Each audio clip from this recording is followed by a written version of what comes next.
Actually আমি গত রবিবারে শুনতে পাইলাম যে কিছু টুরিস্ট ভিজিটার যারা ছিল, একজন মহিলার নেকলেস কি জানি একজন স্নেচিং করে জঙ্গলে মানে ধরে পালিয়ে যায়।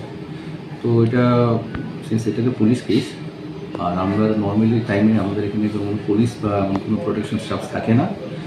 সো সাবসিকুয়েন্টলি আমরা ওদেরকে বললাম যে যেহেতু পুলিশ কেস আপনারা পুলিশের কাছে গিয়ে কমপ্লেন করেন। ওরা মনে হয় এখানে গিয়ে কমপ্লেন করেছে। আর গতকালকে পুলিশ এসছে।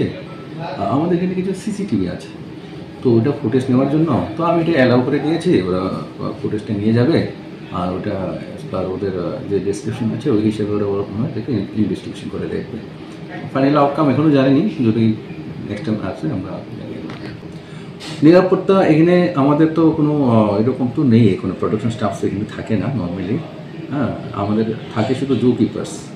তো আমরা সবাইকে ধরে নিই, এখানে তো এমন কোনো বাইরের এরকম প্রোটেকশন ইস্যু এগুলো হবে এরকম আমরা ধরি না নর্মালি।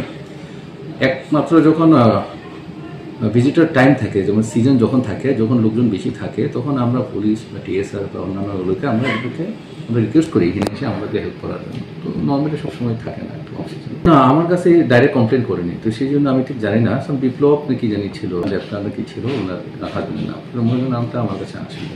মোবিলি আমরা যাচাই করছি, ওরা যে শার্টের কালার, হাইট এরকম যা বলেছেন ওই হিসাবে নোট আছে পুলিশের কাছে। আর এখন সিসিটিভি ফুটেজে এগুলি দেখা হবে।